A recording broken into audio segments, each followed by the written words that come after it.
What's up, people? Welcome to the Last Hit Point podcast. Once again, I'm your host, Jamie C. Joined this week by Ben. I'm here. He's here. Joined by Janny. Yep. And actually joined by Johnny. It's nice to be back. Hello. Good to be back. Hello, Johnny. Who are you, stranger? Yeah. Who is this person? It's been a long time, Johnny. It's been like a month. It's Get been a out, long Mark. time, We've man. missed you so much. It's been tough. We haven't. It's been You've tough. given us none of your Johnny. Yeah. But no, that sounds wrong. But you're back now, hopefully, and that's it. There's no more disruptions for you. Hopefully. Well, Hopefully. yeah. I So fucking exams hope next- so, because we're going to start the E3 game soon, so I need you to be on board. yeah. So hopefully that's it. That's it. Yeah. Your education can be put on Locked hold in now. That's Yeah. it. Yeah. Well, you're back, so why don't you tell us what you've been up to? Because you might not have been up to anything, and we'd like to know, first of all, get it out of the way. Yeah. Unfortunately, not much. Just No, been, exactly. Go on. Yeah, loads of essays and boring stuff. Hardly any games. So that's Bullshit. Bullshit. Shit. Tell Bullshit. us about your modern deck, Johnny. You magic Oh, magic. master. No one wants to hear about magic. BRB. No, hold on. We haven't spoken about this yet on the podcast, right? I just get a lot of flack from everyone on the podcast for playing Magic. Johnny is like fucking gone pro. He started playing recently. Suddenly he's pro. What the fuck is this, man? What is this? It's all about them cards, man. He's got to buy the right cards. There we go. Fucking crazy bastards. There's a sudden surge in this game because my wife started playing as well now. That was unexpected. I'm surprised. That's like if I'd gone to the hospital the day Isaac was born and he came out ginger. I just, it's too late. What do you do when you're that far locked in? Just give up and join, Jamie. One of us. One of us. I got too much else going on collecting little plastic figurines to care about a That's card right. game. I do that too, man. Join the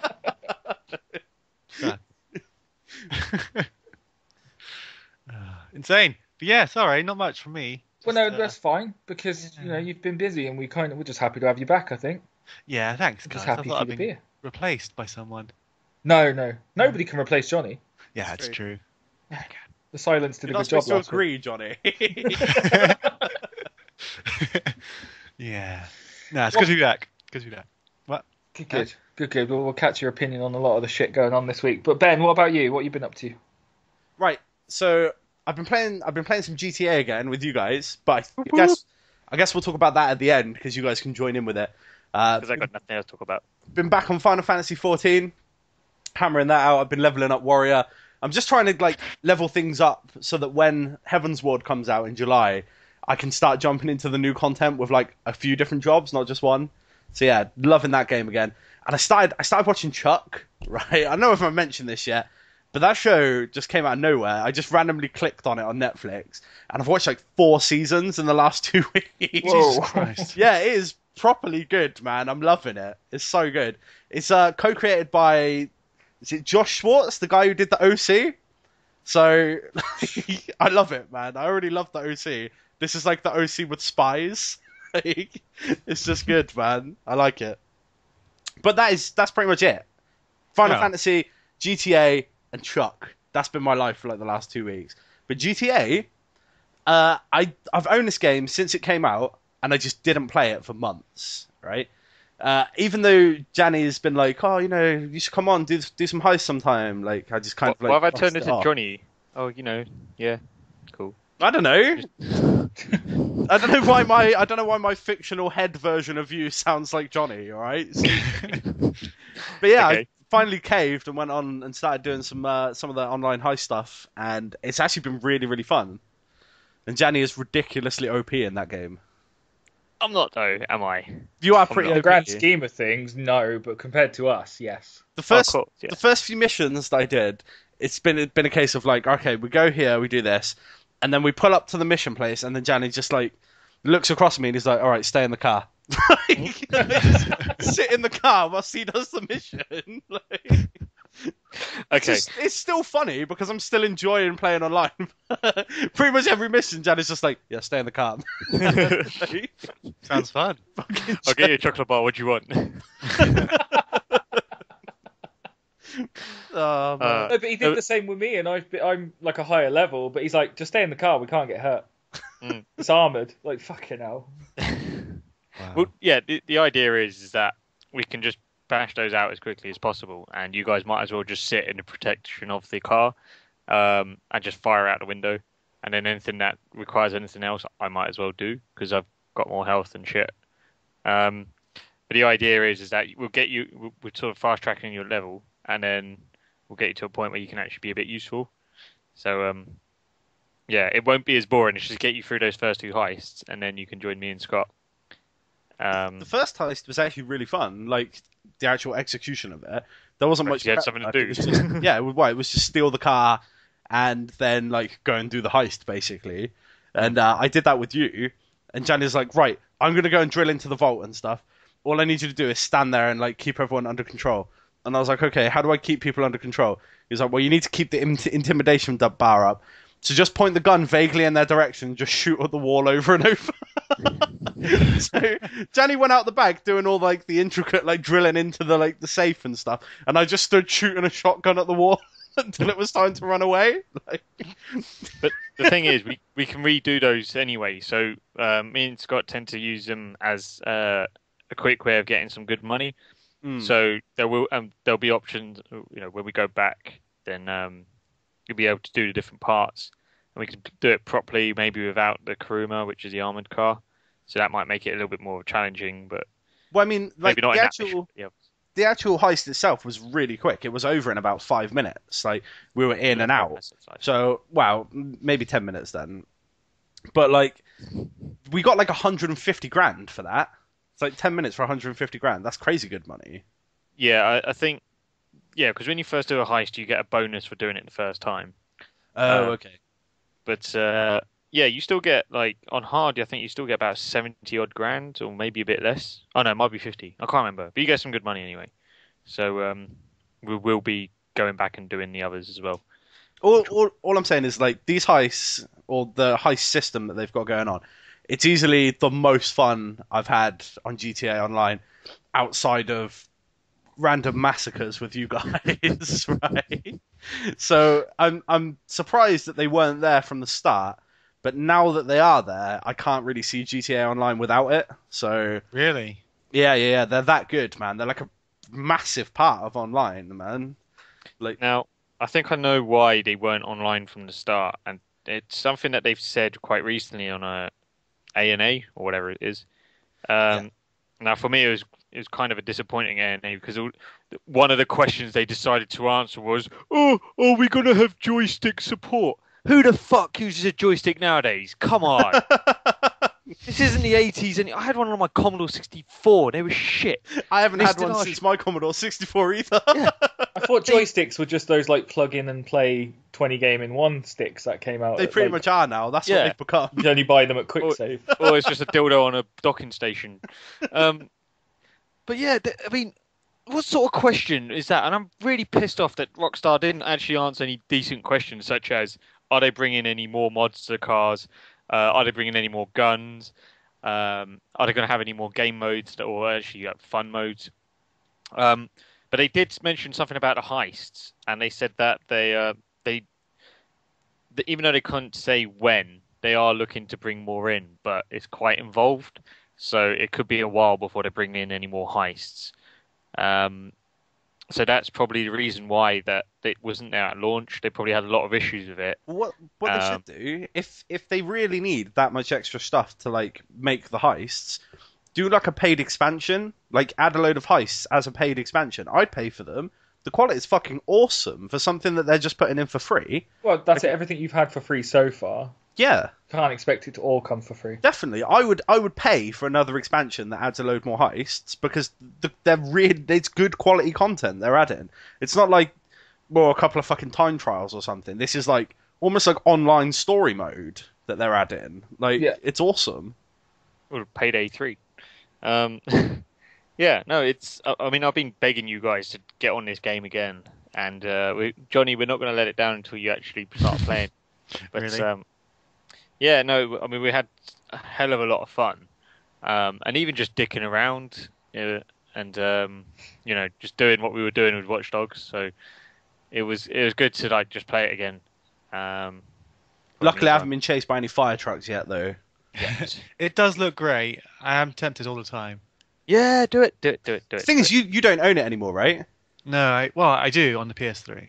On the PS3, see? So you'd have to buy the PS4 version, whereas you already own Final Fantasy, Johnny. Wink, wink. Cow, that segue. Mhm. You're true. It is true. Yeah. Well, we'll see. We'll see. I still got Witcher Final 3, Fantasy. man. Witcher but- 3. Yeah, I was going to say with Witcher 3 coming out and a few It has others. all of my want. Oh my god, I'm so excited. Oh yeah, shit! I've still got Project Cars that I need to. Anyway, I'm gonna go ahead and like switch over to one of you guys because that is me Well, done. So We'll let Janny carry on. if Then, this, if you wanna Janny, talk you about can carry Project on Cars, talking man. about Project Cars, mate. Go for it. Okay. Yeah. So Project Cars. Okay. There's one thing that's been bugging me about it. Like, well, bearing in mind, like, you'd be forgiven for thinking it's just a tech demo, going by the way that everybody's been banging on about it on all the review sites. Like, there's very little reviews that or previews as well that mentioned anything about gameplay. It was all, oh, look at the performance differences. The PS4 does it like this, but the Xbox One is marginally different like this. And I'm like, it's getting pretty pathetic now, seeing all these sort of things. And I know that was kind of driven by the studio, but a lot of people said a lot of stuff about things that you couldn't actually tell. I mean, you can tell there's a performance differences based on the amount of cars and the on the rain effects. But when do you want to elaborate on these performance differences? Because I haven't heard of them. So right, what are they saying is different? the game isn't frame rate, doesn't have a frame rate lock, which in a way is good because you get some really good, nice graphics. In another way, it's bad when you have about 30 cars on track and pissing down of rain. So there's a bit of fluctuation between the frame rate. But the thing is, instead of saying the game does noticeably struggle sometimes, dropping as low as, I don't know, 30, whatever it is, maybe even less, on full demand, they start comparing like which one's better, the PS4 and the Xbox One. And I was getting really bored of reading that the Xbox One is worse, but only marginally worse. It was like a non-story. Yeah, but when you're playing it, you really shouldn't be. I don't really notice it in a way because you're more concentrating on. You should be concentrating more on the race, like I do. Okay, but that aside, the issue I've got with the game is it's almost too customizable. It's this very. You can tell it's a PC game, right? That's immediately obvious by the amount of options you can do for control inputs. You can actually remap the whole controller to do all sorts of stuff, and sensitivity settings and all that sort of stuff. And it's almost too much to the point where, at the moment, I find the game quite twitchy. I think it's one of these games that's geared up for a steering wheel. Yeah. So doesn't Which I translate mean, very. like most racing games should be, I think, because that is like the optimal racing game experience if you've got a racing wheel. Granted, but they shouldn't just concentrate on a racing wheel because I'll throw my neck out there. You're talking about 95% of people who buy the game won't have one. You're talking a very small minority because the reason is for some of those wheels you're talking about 150 quid, to up to about the cost of a new console. Yeah. And so you've got to be a dedicated racer to do it. Now, if you've got one console that's got games like GTA, Forza, and Project Cars on it, then fine, it's worth the investment. But if you're talking only one of those games, or a push maybe two, that's a hell of a lot of money for two games. You can't play GTA with a steering wheel, for example. It'd be good. Well, it wouldn't be good because the rest of it would suffer. So you've got to be really dedicated to want to do that. And I don't I see myself as like a big racing genre fan, but not enough for me to want to drop a serious amount of money on a steering wheel. I don't want to. I just don't want to do it. I just find it a bit of a waste. So, but the thing is, I got no problem with them tuning the game to the steering wheel settings, but make sure the controller works for the casual gamer. Because at the moment, you're going down a straight, and you want to try and straighten up, and you overdo it, and so you're constantly trying to your car's constantly zigzagging because you can't get it perfectly straight. Yeah. And then it gets even more complicated by you can change the dead zone of the analog stick. You can change the pressure of the accelerator and the brake and all that sort of stuff. And it's quite overwhelming. There's no sort of like generic, just a generic settings. They have 3 presets, but even then you have to play with them, try and find out which one suits your style of racing, and then you have to tweak it even more to get the most out of it. So I'm sort of struggling, like on Gran Turismo games gone past, I'd literally pick up, go, edit the settings on the car to get my lap times down, and I'd have consistent lap times even with a controller. I haven't got to there yet with the with Project Cars, and the traction as well is a bit difficult to get used to. But it's a racing simulator, so it's not going to be easy, and I kind of accept that. But I just think they could have made it a little bit more accessible in that sense, because if you bought this, if you've got a PS4 and you've got a kid who likes racing cars, you'd probably end up buying this game. But it's not really for that audience. It's really for the sort of the neckbeards of the racing world, if for want of a better analogy. So yeah, but that aside, the controller aside, it's a beautiful looking game. There's a lot of different, like the career. I'm going through the career mode.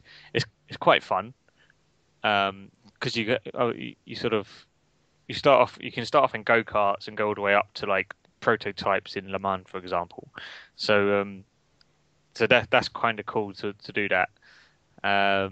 And you actually have you do end up having a rival, and you're constantly trying to work out where they are on track, and that, just to try and make sure that you don't lose too much ground if you're behind, or if you are ahead, that they actually lose a load of points. So it does have that competitive edge as well to it. And the AI, sorry, I have to mention it. The AI is probably the best I've come across in a racing game. It's not a train like Gran Turismo where they've all stuck to the racing line following each other. And it's not a drive club where they'll just drive into you if you're in the way. They actually react to where you are on the track. So Okay. and it actually feels like you're in a race rather than you're in a poor computer simulation. So it has that very real factor about it. So you don't see a racer do something and go, well, you wouldn't do that in real life, I mean, sometimes they might hit you, but most of the time they're trying to get ahead of you rather than just, doing what just a poor programming basically. So it's So I'd say wait, what studio made this game? Because this is all sounding pretty impressive. Have they made racing games before? it's a studio called Slightly Mad Studios. Now, I think this was a Kickstarter thing or crowdfunded, or no, sorry, I think it was actually community created, maybe. Because this is all sounding pretty impressive, and you would think like racing games would have done this already. But if this is the first one that's done this, then surely that says something. If you, as a massive racing game fan, are really enjoying these aspects of it, like why haven't they been done like this before? Like it's not like racing games are a small part of the industry; they're quite a large part of the industry. So, well, the problem is, I suppose it's probably stemmed. I believe if you think over the years, Gran Turismo showed everybody what a racing game or realistic racing game should be, but never kicked on from it. Instead, it became quite dull and just too shiny. And they concentrated too much on trying to make the cars look impressive, but they've sort of removed from the realism side. However, you could always tweak the cars as much as you want, and that's what some people really loved about it. Forza was a bit more accessible, but it sort of suffered a lot with I don't know. Forza's a very strange one. It's one of these games where you just collect cars, like Gran Turismo. Actually, it suffers from that same sort of collecting cars, just going through the motions. But this one's they've actually taken the problems that those two both have and the AI, and I think that's where they've really changed it. Is concentrate on actually making a racing game feel like a racing game instead of just a simulator. yeah. So I know I've used that it does simulate it quite well, but it does actually feel like you're racing rather than you're just driving a car. So I don't think I've really cleared that up very well. But No, that's cool. I believe this was though a community funded there was a lot of community involvement in this. I'm not The entirely C sure. in cars stands for community. I just can't remember what the rest is. So it is community funded and community. Uh, It says on the back of the box here, created by what's the and word I'm approved by looking for? gamers and Yeah, racing pros. there you go. So they've got that, I suppose, that feedback from both ends of the scale. Where as a GT, it's all about the cars. Forza is all about mainly livery and I can't even tell you what Forza is about. I suppose they've just gone. Forza's about doing pretty paint jobs on cars to me. It is. Animation. That's Yeah. what that game's about. That's what it's all about. I suppose that's where Forza's missed a trick. They were too busy trying to concentrating their efforts on beating GT at its own game that they forgot that GT in itself has a lot of issues and they're just replicating it. And the issues are that it just becomes a car collection rather than an actual racing game. So it's refreshing to see. But it's taken. I mean, if anyone plays it, you'll see that there are things like from the not the Toka series. I can't remember what they're called now. The race driver series or Grid. Grid was the most recent in the Race Driver series. Yeah. Yeah. So the career mode from there, for example, it's sort of there's a few similarities from there. I don't know. I'm really enjoying it anyway. As long as I can. My biggest issue is the controller at the moment, which probably says more about me than anything else. If I was probably better at setting it up, then I wouldn't have an issue. But I still think it should be a bit more accessible to the general gamer who may not want to. Like none of you guys would want to. Like Jamie, you were going to buy the game, and I think that would have put you off. You probably would have gone, I can't play this. Yeah, I had it pre-ordered and then they bulked it up. The pre-order numbers were way higher than anybody anticipated. It's actually #1 in the all format chart. It's the first time a racing game has done that in about 18 months, I think they were saying. Wow. So shows it's had it's been well received, I think. But no, yeah, thanks for joining the Gianni Car special there. I suppose there might still be time to talk about what I've been doing. Look, all hats off All to right. him for going into such detail, man. No, fair enough. We needed that because he's going to be the one. If anyone's going to do it, Gianni can tell us about the car games. I wanted him to say it was really good so that in future he could use it as like a bookmark and be like, yeah, but it's not as good as cars. Oh. And that is an old joke. On Inside Facebook. joke? Yeah. That is an old inside joke. But yeah, what have I been doing? I'll just keep it simple then, and I'll stick to the Splatoon thingy. What was it called? The test fire thingy, whatever they were calling it. Anyway, Stress test. but yeah, the stress testing. But anyway, it was the opportunity to go on there for just 3 different hours across Saturday, and just play just a game of 4v4, cover the ground. Was it good though? Because I- I'm so disappointed that I didn't manage to get No. online for it, man. I'm happier with it than I thought I would be. I've come away with one slight negative, and the rest is just pure positives. And I'll touch on that negative first then. Is that instantly when I start playing, you're moving around this third person shooting, and you're like, okay, left stick, that's me moving. Right stick, okay, that turns the camera left and right. But it's not letting me aim. How the fuck do I aim? Like, you have to lift the gamepad using the gyro sensor to aim. And I just went, No way. can No, you there's actually nope. fuck off? There has to be a system in there that allows you to not do that. They need to do it in the final product. There's no options within this demo to mess around with it. I guess they're trying to just keep everybody on a level ground at the moment and doing that. But if it means playing like that permanently, it's going to take some adapting to. I came around to it a little bit later on when I started using a different player. But while I'm trying to use the sort of like assault class, the standard rifle, Yeah. it just didn't make sense because you're trying to aim at people on higher levels and move around quickly while being the go-to guy to get in there and take them out. Now, when I moved over to the class with the giant roller, then I found it was more comfortable for me because you're not worrying about, what was that word you had before, Ben? The verticality. Yeah. Ooh. Verticality is a back nice that word, way. isn't it, man? Makes you tingle when you say But it. anyway, you don't have to worry about enemies on different levels at this point because your focus then is to be the guy who's in there rolling out the ground as quick as you can and covering as much as you can as quickly as possible. And I really enjoy playing as that class. So if it's going to be a permanent case with that aiming situation, I might have to be permanently the roller guy because I'm not sure about it, to be honest. Well, that's incredibly disappointing because I was expecting it to be kind of like your bog standard third-person shooter controls, right? So like right stick will control the aiming, right? Rather than just being controlling the camera. I'm really hoping there's an option to change it. There has to be. I know Nintendo love shoehorning their new peripherals and stuff into their games, but they can't. For something like this, there has to be another way. There has to be another option. What if I was somebody with incredibly weak arm strength? I had fucking matchstick arms and I couldn't lift it up, eh? Didn't think of that, did you, Nintendo? Eh? You bastards. Yeah, bastards. But I don't want it to take away from the game because I joined in for the second test at 12 o'clock lunchtime, played for the full hour, really chuffed with it. And then when you weren't coming, we found out in the stress test that you can't team up. So I was like, fair enough, we could still, play it at the moment, do whatever. But I went back on for the 8 o'clock one as well and just got carried away with that as well. Just didn't want to put it down. It's the same map on repeat during the stress test.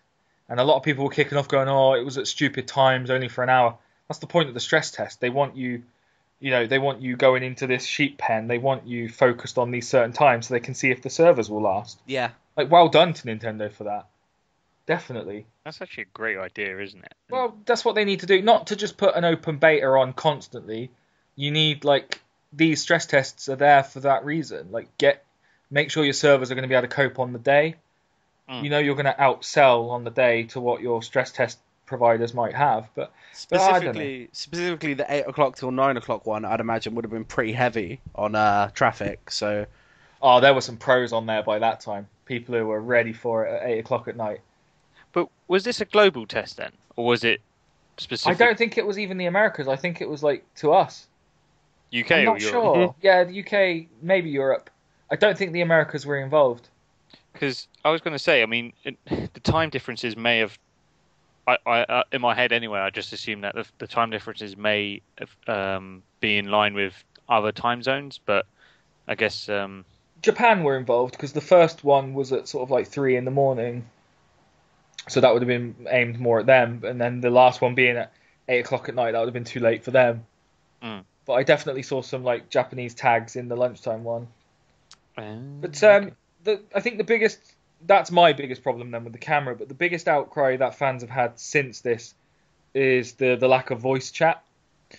But I don't understand the necessity for it because you're looking at a game that has 3-minute rounds, it's 4v4, you know your objective. Why do you need to communicate that objective? You can see on your gamepad you have the map, you can see where all of your allies are. They have the option on the D-pad to let you know they're under stress, just like by pressing a button on there. Or they have other options to communicate with you on there. It's simple. You're playing for 3 minutes. You don't need to, pitch out an idea for a game. Plus, it's fucking Splatoon, man. Just have fun. Jesus Christ. Exactly. You don't need a team of people I'm applying suppressing fire down the right flank, but they're pushing objective B. We need to get some players over there. No, it's not fucking Call of Duty. Just have fun. You're spraying paint everywhere as an ink person, like a squid person. Come on, guys. Enjoy it for what it is. You got to admit, when you go into an online lobby, all you want to do is hear some guy's music that's playing really badly through a dodgy microphone. I guess that's another big reason why you shouldn't have online voice chat there, because it is at some level it is a shooter. So the racist Americans and racist English people will be all over it, just screaming abuse down the mic. It's a Nintendo game, man. Isn't it kids as well? What was the age group on it? Do you know? Oh, it's a game for everyone, isn't it? Or yeah, so imagine that might have something to do with it as well. If it's aimed for a younger market than a normal. True. So the last thing you want is someone just swearing down the microphone and no way of turning it off. Your mum, mate! Your fucking mum! You bastards! That's all I ever hear on Call of Duty. It's still just besides the point. You're playing for 3 minutes. You don't. What the fuck? I don't understand. He says, swearing down the microphone. Fuck but no, I'm happy with it. I'm really looking forward to the finished product. Now, until August, you can't essentially team up with your friends until they patch that in August. What you will find when the finished product comes out in a couple of weeks. If I go into a lobby with you, Ben, for example, Yeah. we could be in our own party, But on we could different go teams. into it, but it doesn't guarantee we're going to be on the same team. We'll continue to play in the same game, but it can't put us on the same team every time, Well, which is a really nice touch again as well. Yeah, I'm actually okay with that because Yeah, exactly. half the time it's fun to like swap and change teams and stuff. Yeah, of course. It just mixes it up. It stops you from becoming a force to like put other people off of playing the game. Yeah. If you can't guarantee your team every time and you can't guarantee, good communication because you've got no chat, that's fine. It just stops you from obliterating the opponents, being OP, all of that. Yeah. I think they've made a really good choice with this, and if they patch in chat now, they're pandering to the wrong crowd there. Mm-hmm. The people complaining about this are the Call of Duty players who weren't even bothered buying Splatoon, so they need to stop. You guys have got a good point now. I just realised of a great way of to change the way current online multiplayers work.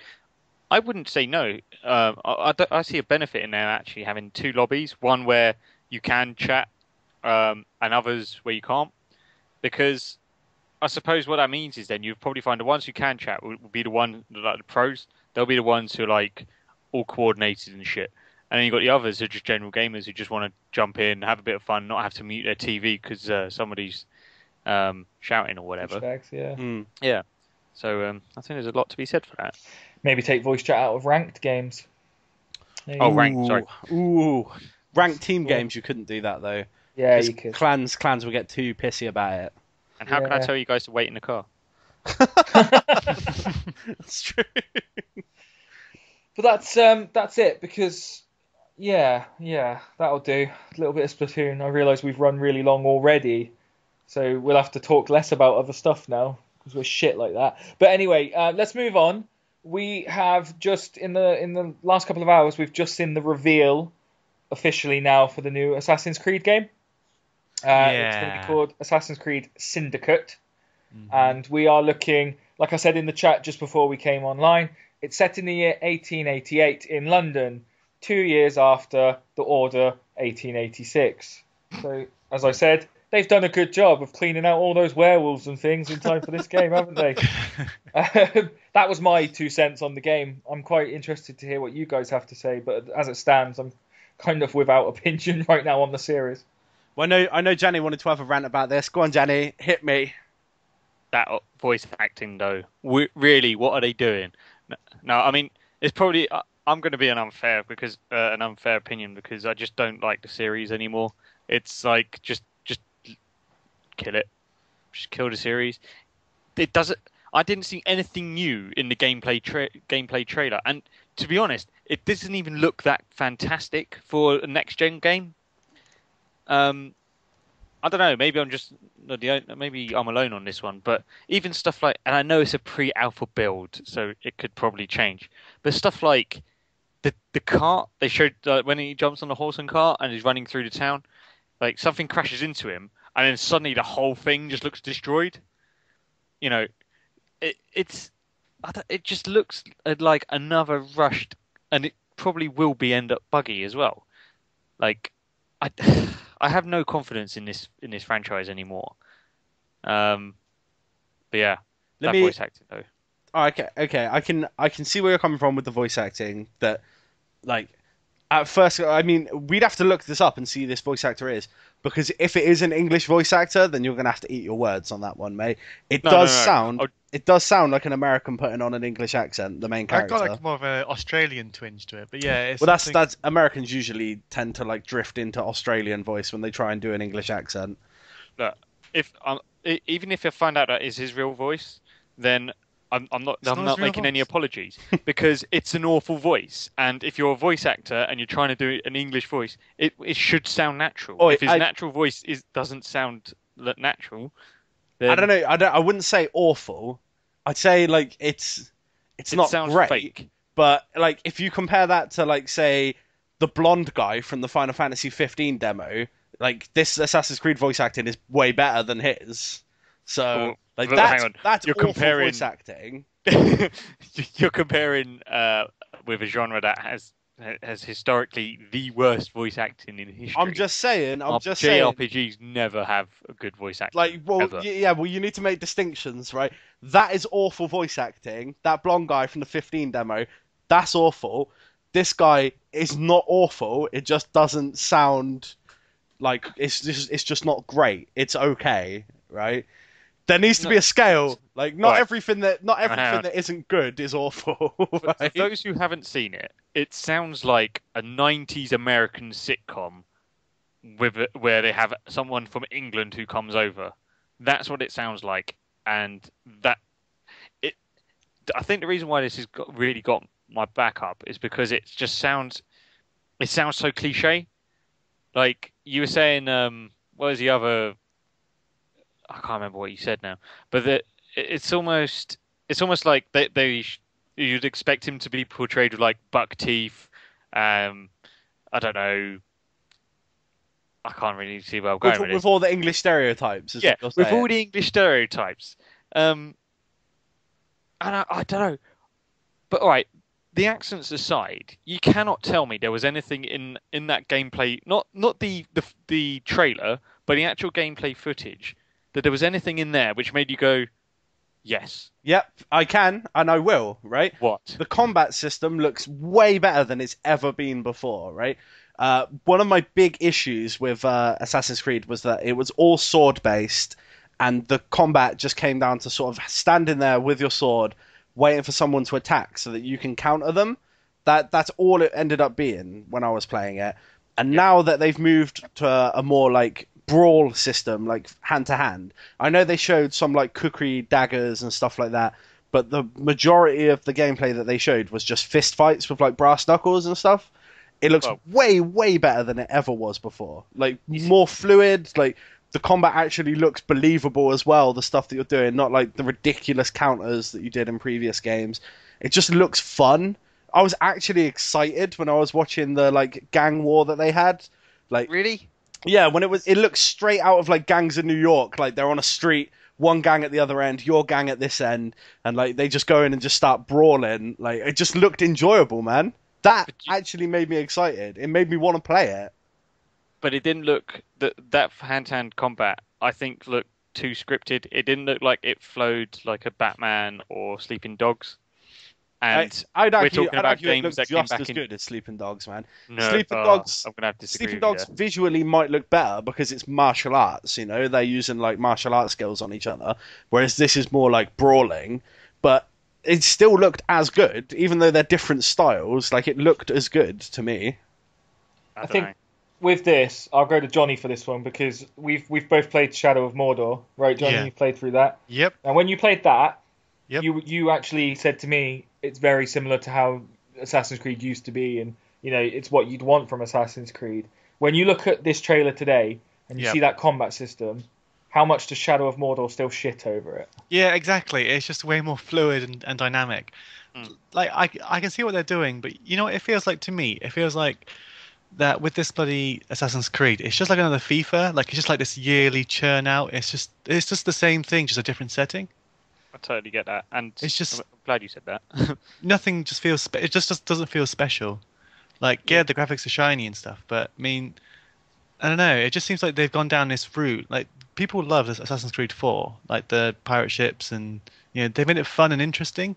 But now they've taken so much away and just given you this like, yeah, here's this huge city, but there's not much you can do in it. It just feels a bit wasted, to be honest.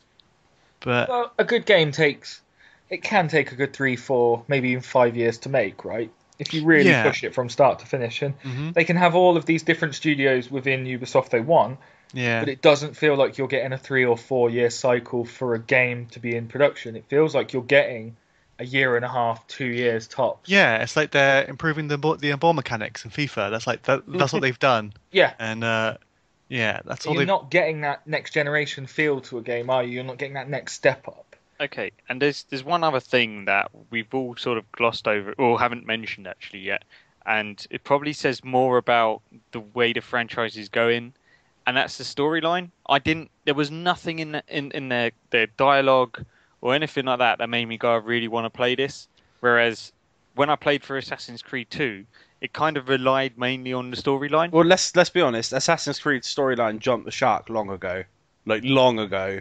Yeah, with the end of number 3. Yeah, really. the shark was jumped a long time ago, man. They ain't ever coming back from that. So we need to judge the games based on their the plot lines going on in the historical segments, not overarching, because it ain't gonna improve.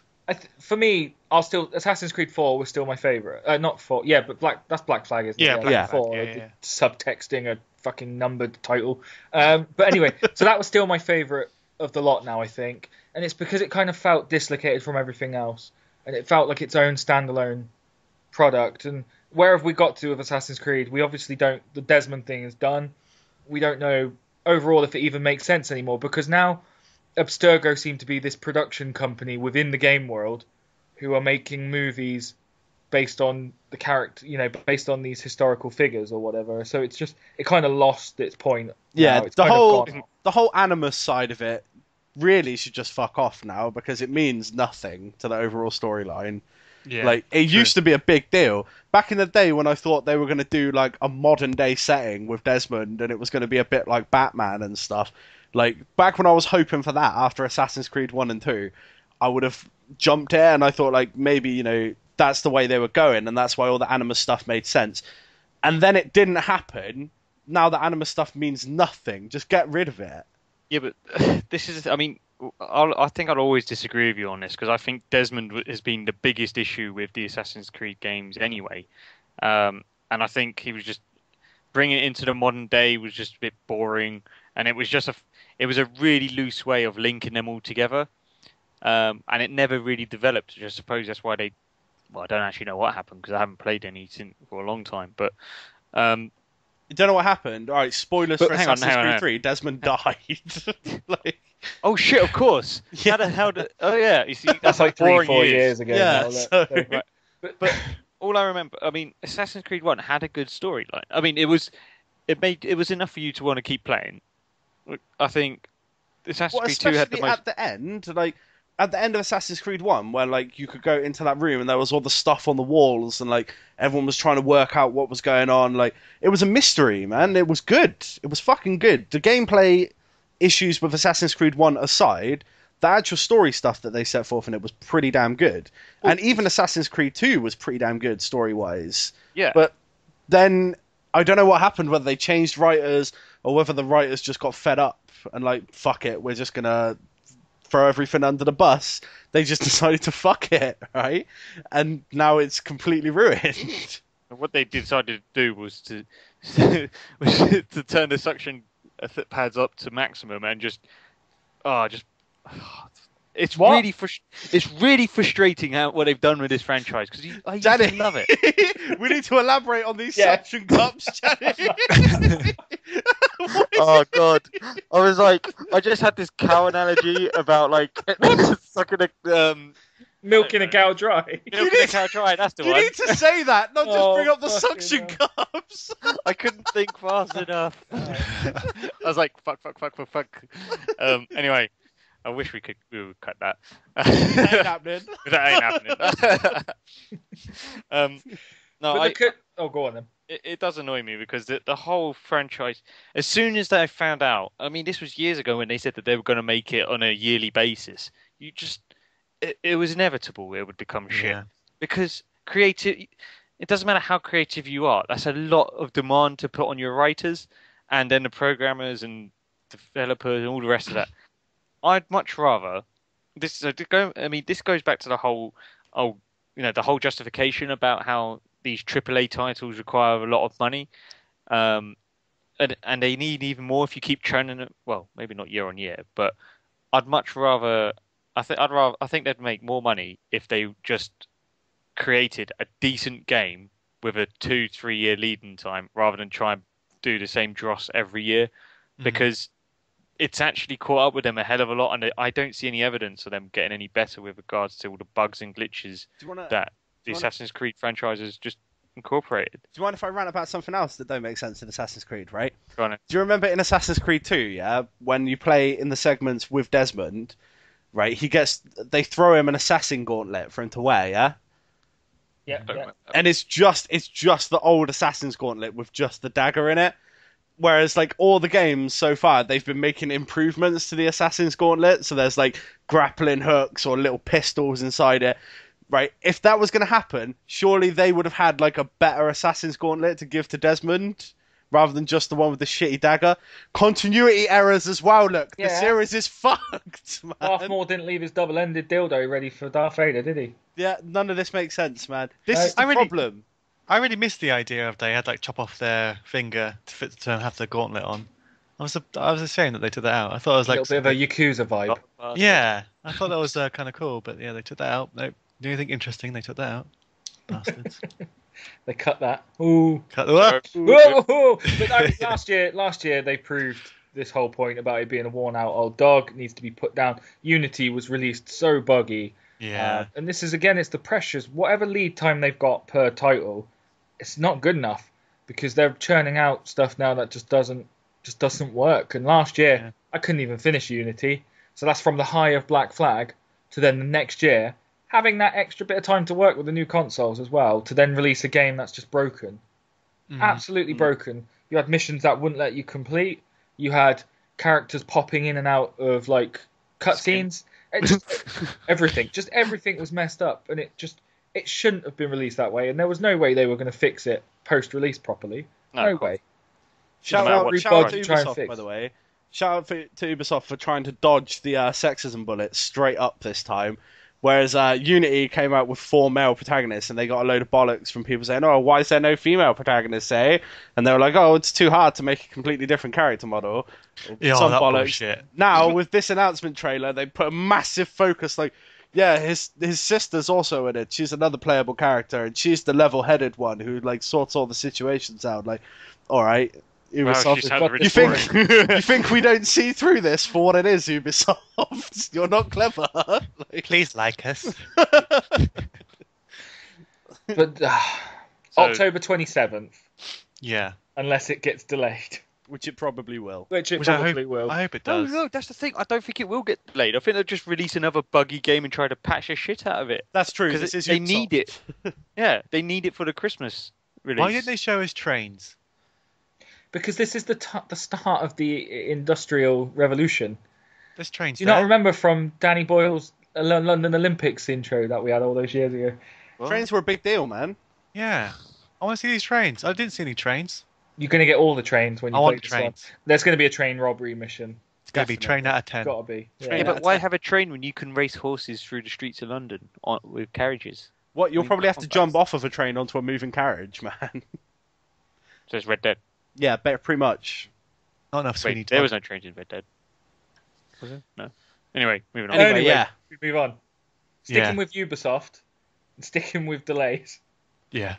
I wrote up a piece ready for this about Ubisoft bringing in another development team to help with the Division. We then Oh, went yes. live, and the game has now just been delayed until potentially March next year. So another fine. big. Well, yeah, of course it's fine, but this is a game that we were looking at having a sort of like a release now, a May release this year. Another further delay. Everybody thought it would be announced around about E3 time as a release, and so there's a lot of heavier work going on with the Division than we realised. I'm still obviously very excited about this product. Yep. I've actually forgotten what it is all about. It's the one with the pandemic, the viral takeover, and you've got the open world squad based element to it. With some real time multiplayer shit like Dark Souls, where like you'll randomly come across other squads and stuff like that, Yes, which looks awesome. which is all for the best. I'm getting the feeling that they were a little bit presumptuous with their announcement. Like they showed a very, very doctored, very tailored vertical slice of what they've made. Of course, Right, like that is all that was ready when they showed it, and that was almost like a proof of concept that they showed off. And now that they have to actually deliver on it, they're realizing how hard it's going to be. So that's why extra teams, all the delays, like they know that they have to deliver what they showed. They can't Watch Dogs us again. I was going to So- say, and then they call it Watch Dogs 2. Yeah. Well, I think after the backlash from Watch Dogs, where what was released was so different from what they initially showed, they don't want to do it again. Otherwise, that becomes their thing, right? Like, if you do it once, you can maybe get away with it, but do it twice, that's your thing. You show something, and then people know that what you're going to release is not that good. So they kind of have to release something that is on par with what they showed at E3. Otherwise, the stigma is going to stay with them for the rest of their life, man. So, well, this is enough. They can't. All right, it's okay to have a game delayed. We accept that. We know that. As long as it improves the game and it makes it better, then fine. But they just seriously cannot afford to have Assassin's Creed go down that road this year as well, then. yeah. They need that release date to be solid, because they will just become this joke. They will become the team that just can't release. You have to wonder whether that conversation happened internally at Ubisoft as well. Whether they spoke to the Assassin's Creed guys and just be like, look, are you guys definitely ready to release this year? Because if you are, then we'll delay Watch Dogs and announce your game now. Well, that's what happened with Watch Dogs, isn't it? That was supposed to be a Christmas window. Mm. And then that wasn't until the following May, June. Because, people will still buy Assassin's Creed, but they probably can't afford both at once. Yeah. What worries me, though, is when you say that they've had to bring in another team of developers to help them out. That suggests to me that there's some real serious issues with the game, and that doesn't really fill me with any confidence. They're worried about the coat mechanics flapping in the wind when you ride a motorbike. That's what it is. They couldn't get it right in Watch Dogs. They've got to get it right in this one. But hey ho, that's a game we're still excited about, right? So Yeah. we will have a go on that when it still comes around. Mm-hmm. It's squad-based fun. What else is there? Let's talk about Bloodstained. Talk about Bloodstained. Do people know about being Bloodstained? Yep. Chipotle away. It's from the Castlevania developer, right? So this only went on Kickstarter yesterday. It's a 2.5D sort of explorational platformer, as you'd expect. And it went up there, right? I'm going to just get some up-to-date figures rather than going by what I wrote down. Went on Kickstarter yesterday with the initial goal being 500,000. It smashed that in 4 hours. And then we are now currently looking at 1.5 million pledged, 19,500 backers with still 31 days to go. I think it's safe to say that game's coming. Yep. Yes. It's March 2017 seems to be the date they want to release this. Some exciting news for you David Hayter fans. Oh, hello. One of the stretch goals at $850,000 was to have voice actor David Hayter involved. Fantastic. Awesome. Another So that's just person, which makes total sense to me, right?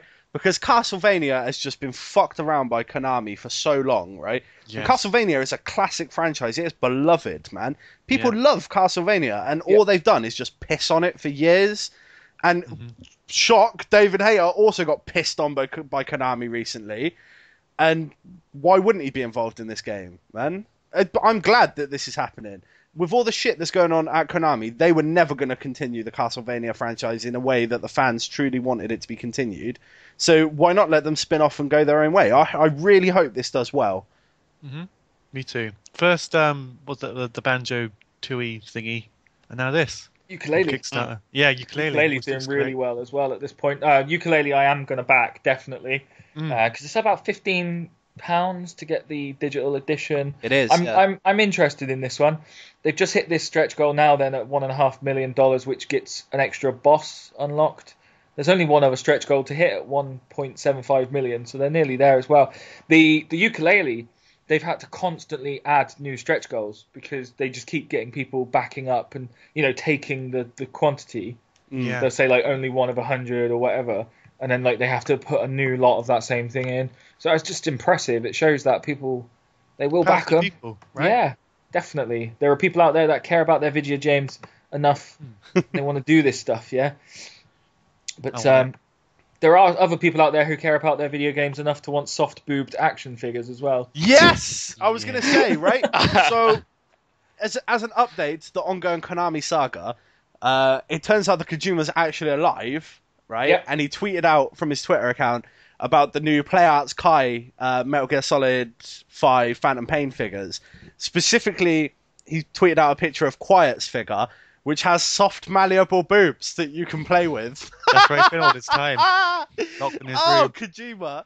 I know people are going to complain that it's sexist, but I just think that's such a Kojima thing to do, man. When it turns out she's actually still got a penis in the pants as well. Yeah. That's Well, definitely it, guys. Like I reckon people, that's it. people can complain about it being sexist, but he did release a load of shots of the new Raiden figure, and he included a couple of fucking crotch shots. So that's just the way Kojima is, man. That's Yeah, what they do. He's not scared of anything because he's done nothing wrong. It's true. No, Well, so- there's been a couple more developments in that regard as well over the last couple of days. One of the major ones was there was a video up on YouTube by a guy called George Weirdman or Weidman. His thing is Super Bunny Hop. He had a piece up with information supposedly leaked from Konami itself. Right. Now, in his video, he went on to say that like he can't confirm any of the source's information, so you should take it with a grain of salt. But he personally believes it, and there was a lot of information in that video. Specifically, things like there's frequent blackouts going out of the studio, security doors aren't working, people are being forced to move their desks every few days in an attempt to get people to quit their jobs rather than firing them. How? Yeah. People in the studio have been telling Kojima that he's perfectly within his rights to sue Konami for what they're doing, but he won't do it because he wants to focus all of his time on getting Metal Gear finished. Right. Bloody cardboard boxes just moving around the floor on their own. Yeah, right? So, and like the guy said that Kojima being fired is just the tip of the iceberg, and he went in and he broke down Konami's like profits and stuff, and it turns out that like their stuff outside of video games, so like their pachinko machines, their spas and stuff like that, they actually make more money than their gaming division. Yeah, But loads more money. Their yeah. gaming division costs more to like do things with. Yeah. So it could be a case that they're looking to shut that down completely. It also said there was also a claim in there that the current CEO of Konami actually hates Kojima, like personally, like they do not like each other. I see. But yeah, so that video would have been interesting on its own. It's even more interesting that Konami filed a copyright claim against it and got it taken down, though. Okay. Yeah, which, I mean, as far as I can tell, like, this video, it was a purely, like, editorial piece, so it should have there should be no reason to have it taken down for copyright issues. So Konami have had it taken down, possibly because there's truth in there that they don't want circulating. So that's another update on the Konami saga. They were saying while you're on that as well. They released figures to show they were profitable for 2014, didn't they? On the whole, but like you said, their other divisions are profitable. So it's skewed figures. Doesn't really matter, does it? Doesn't It's a really shame. matter. Yeah, I mean, again, I'll continue to update as the story progresses. So We're on Kojima watch. yeah, That's what it is. Just get There's, his own theme tune. oh yeah, he needs like some sort of news beat thing going on. Like do drugs, do techno, do BBC intros. Right. Fucking hell. But no, you do need to be tripped out on some shit with the BBC News intro. Love Right, it. my last bit, Yeah. unless I have missed some other stuff off, was just to really highlight the Batman season pass. Oh yeah, Yeah. $32.99. I just checked. Oh, actually. $37.99, isn't it? Whoa. Oh, I just checked on Amazon like just this second because I was thinking about buying it, and then it's like $32.99. They might have it discounted then, because I think the Yeah. RRP for the season pass is $37.99. Now, this is just content coming at you for the first 6 months, I believe, for the game. Yeah. So there's not really a $32.99. long-term plan. Am I- Is that what you're getting it on Amazon? Yeah. guys, am I right in thinking that Batgirl's hidden away behind this paywall? Yes. That is such bullshit. It's a DLC chapter though, in the sense that there's going to be some sort of, it has to be a prequel, right? Because for Batman fans, this is obviously no spoiler if you've played the games. Spoiler. The character of Oracle is obviously Barbara Gordon. We know that, Yeah. and they have Rocksteady have confirmed that this Batgirl is Barbara Gordon.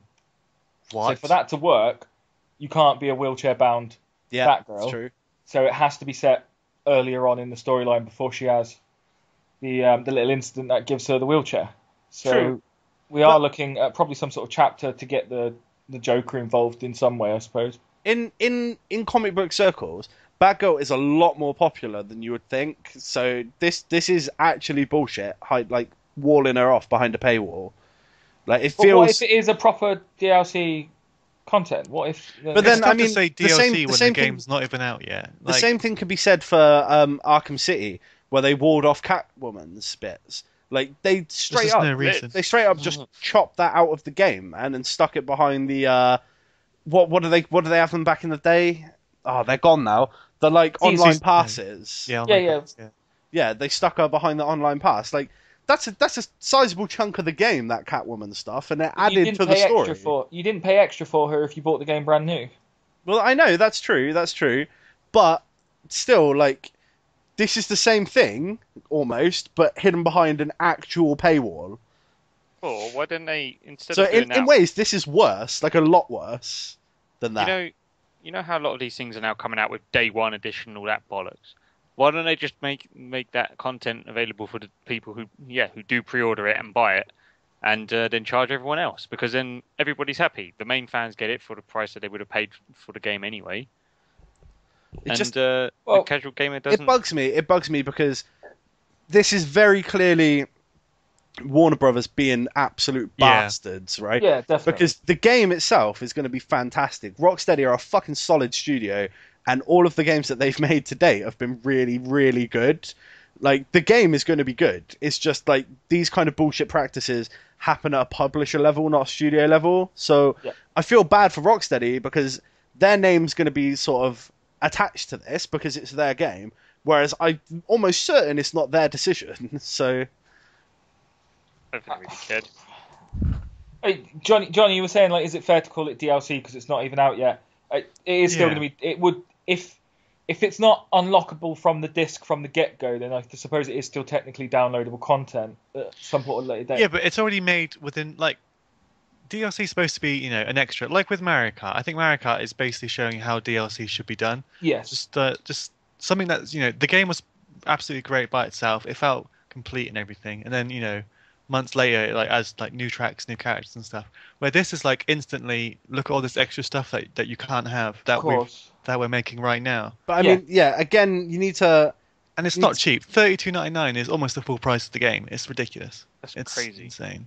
Remember, you need to keep in mind like how the production cycle works, and like the art team would have been working on this DLC from ages ago. Like once their initial art assets were created, which like probably could have been like a year plus ago, like they would have had nothing to do. So they've just been working on DLC stuff since. I'm pretty sure this was the intent from the very beginning. Mm-hmm. I get what you mean though, Johnny, because like you say with Mario Kart, there's a massive gap. We've just got the second pack of DLC, and the game's been out a year now. Yep. So whereas this is content that could essentially be on the disc from the get-go because it's ready. This will be ready at launch. So why are we paying extra for something that could be in the game again? Didn't this happen with one of the Resident Evils or something as well? Oh, probably. It's happening all over the place at the moment. It's like a cancer on the gaming market. I think like we've always been quite consistent at what we've said about DLC. If it doesn't affect, it should be optional parts of the game which just enhance your experience rather than like a whole brand new storyline behind a paywall. But if you're going to charge, I think it's also the cost as well. If it's that big, then it should be a separate game. You shouldn't need to have the disc to be able to play the game, as far as I'm concerned. I don't know, maybe I'm just alone on that one, but it sounds like quite a sizable chunk, and for that sort of price, I wouldn't expect to have to pay the 40 quid or 50, 60 quid to play it. It just seems absolutely ridiculous. I'd like to think that there are options to buy the season pass in broken down format, because if the Barbara Gordon content, the Batgirl content is there on its own at a smaller, much reduced price, then I'd probably want to play that and buy that on its own. Yeah. I don't really go for season passes. The last time I bought one was Sunset Overdrive, and I regret it completely. The only time I ever bought one was Gears of War 3. And I never used any of it. We never did we? We all bought that because of supposed the hype. Hype You train. bastards. I forgot about that. Goddamn Jenny. We all fell for that trick with the hype, but this time round, no. I want them to show us what the content is going to be. It's all right saying, "Oh, we'll support it for 6 months." Yeah, but with what? Because it's got to justify the amount of money before you It does. put it down. I mean, it Actually- sounds sizable, but it depends. Like they say, obviously you have the Batgirl stuff, and you have like new villains coming into the place and like extra story arcs. It says, They but all have soft, they could be- malleable boobs. that could be like 30 minutes long. Just- yeah, exactly. Just as a bit of correction, for fear of sounding like a hypocrite, I have bought all of the season passes for the Telltale games, but that's Yeah. different, right? You're not pre-ordering DLC, you're pre-ordering That's episodes. the game. So, Yeah, that's yeah. you getting a discount on Yeah. the full Yeah. game. That's So- different. That's how you do it. But no, that's not really a season pass, is it? That's just saying buy the game up front and get discount. Yeah. Is So anyone that's buying it. this Batman season pass then? I want the Batgirl content separately if possible. I don't want to fork out that much money for a season pass. Yeah, and I'm kind of the same, right? The problem is, if it's not available separately, then I might well end up buying the season pass so that I can play it. I think I'll hold out for reviews Same. and stuff like that. Like if review sites say and people online say that it's really good content, then I'll end up buying it. But I would rather buy it separately because I know it's going to be tied in with a load of challenge maps and stuff like that I don't really give a fuck about. So. That's been the content in the Batman series I've never really bothered with, like the challenge map. Yeah. I mean, it is fun, but it's just it's kind of throwaway, right? You don't really need it. Give it, take it or leave it. Yeah, exactly. Do it that way. Everybody's buying it, right? Yeah, got mine Pre-order. pre-ordered. Yeah, pre-order. Yeah. Good. It's still going to be a good game. It's going to be a great game, I think. But fucking season pass. We'll do it. Fuck season passes. I think that's it. Fuck Yeah. season passes. Yeah. I think I've got that's it. nothing else to add. I managed to sneak my Kojima stuff in, so we're all No, good. good. You snuck it in proper snake style. But anyway, Yeah, cool. Janny, do the outro. Go on, Johnny. He just You know what to disappeared, do. I'm okay, thanks. No, All right. okay, all right, Be that okay. way. Anyway, whether you're listening to us on Podbean or you're listening to us on YouTube, then thank you very much. Thank you for joining in. Thank you for taking part. If you want to tweet us, it's last_HP over there on the Twitters. If you want to find us on Facebook, it's the /last_HP, or one big word, and all our individual tags will be down in the description. How's that? That's Fantastic. absolutely Concise. perfect. Is that all right? Yeah. Muy caliente. Yeah. You can email us as well. That's in there somewhere in the description, I think. Oh, If yeah. not, it's lhpoxford@gmail.com. We'll just ignore it. But yeah, maybe not. But fuck season passes. Fuck season passes, guys. Jamie, you need to do your traditional outro. Fuck off. Bye. Bye. Bye.